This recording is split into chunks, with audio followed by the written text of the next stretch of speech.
ओम शांति।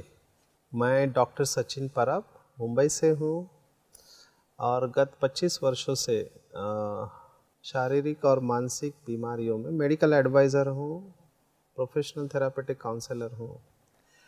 तो मैं देख रहा हूँ कि तनाव या टेंशन दिनों दिन बढ़ते जा रहा है और उसके साथ आने वाली बीमारियाँ भी बढ़ रही है। प्रकृति में परिवर्तन हो रहा है और मनुष्य आत्माओं में भी परिवर्तन हो रहा है। ऐसे समय पर स्टेबिलिटी रखना हर एक के लिए संभव नहीं है, तो हमको बहुत स्टेबल रहना ज़रूरी है और इसके लिए मन को बहुत पावरफुल बनाना ज़रूरी है। तो मेरे पास बहुत सारे डिप्रेशन के, चिंता के या सुसाइडल थॉट्स के या एंगर के बहुत सारे पेशेंट्स आते हैं। मैं दिनों दिन देख रहा हूँ कि आपस में अनबन बहुत बढ़ती जा रही, रिलेशनशिप्स में इशू है, फिर वो पर्सनल लेवल पर हो, फैमिली लेवल पर हो, कंपनी में हो, देश में हो या इंटरनेशनल हो, बिटवीन टू कंट्रीज़, ये सब बढ़ता जा रहा है।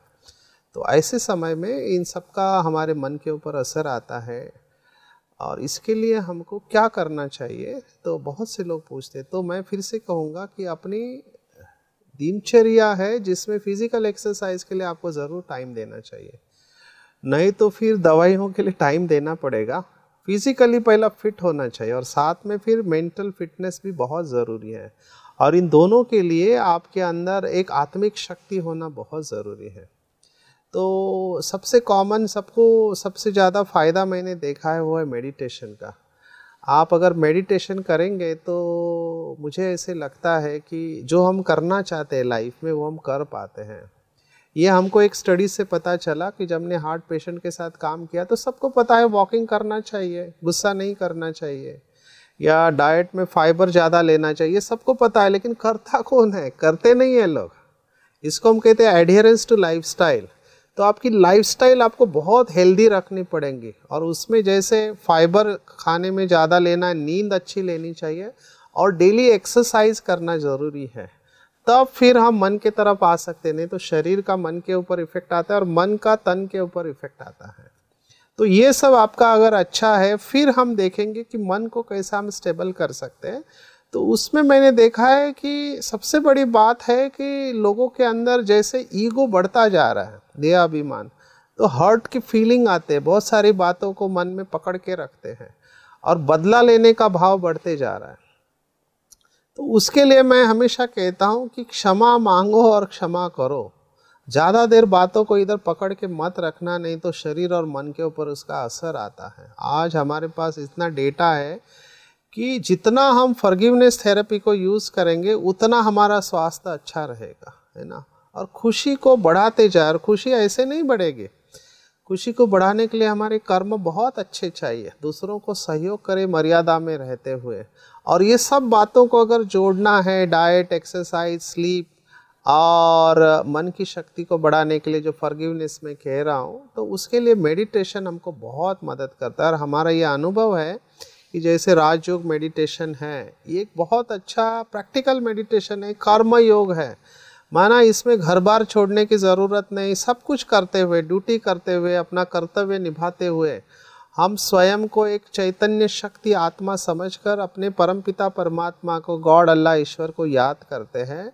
तो मैंने देखा कि वो घर गृहस्थ में रहते हुए, ड्यूटी करते हुए भी स्टेबल रहते हैं, अगर वो अपनी दिनचर्या को हेल्दी रखते हैं। तो आप सबके लिए मेरी ये दुआएं है कि अपने जीवन को स्टेबल रखे, दिनचर्या को फिक्स रखे, ज़्यादा ऊपर नीचे नहीं हो, और गुस्से को कंट्रोल करने के लिए या माफ़ करने के लिए, माफ़ी मांगने के लिए आप राजयोग मेडिटेशन का अभ्यास करो। अपने नज़दीक के किसी भी सेवा केंद्र पर जाओ।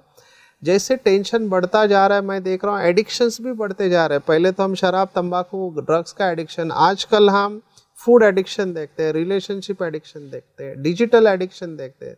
तो एडिक्शन एक बहुत बड़ा सब्जेक्ट है। डिपेंडेंसी हमारी बढ़ते जा रही है। खुशी के लिए हम व्यक्ति और वस्तुओं को या पदार्थों को अपना सहारा बना लेते हैं और ये अविनाशी नहीं है, ये विनाशी है, फिर दुख आता है। इसलिए मेडिटेशन जितना हम करेंगे, राजयोग का अभ्यास करेंगे, उतना ये डिपेंडेंसी से हम छूट जाते हैं, मेंटली फ्री हो जाते हैं और एक रिलैक्सेशन, पीस ऑफ माइंड या खुशी का हम अनुभव करते हैं। तो आप राजयोग का अभ्यास कीजिए, अपनी दिनचर्या को फिक्स रखिए, डाइट में ज़्यादा से ज़्यादा फाइबर लेंगे, है ना, और नींद अच्छी तरह से कम 6 से 8 घंटा नींद करनी चाहिए।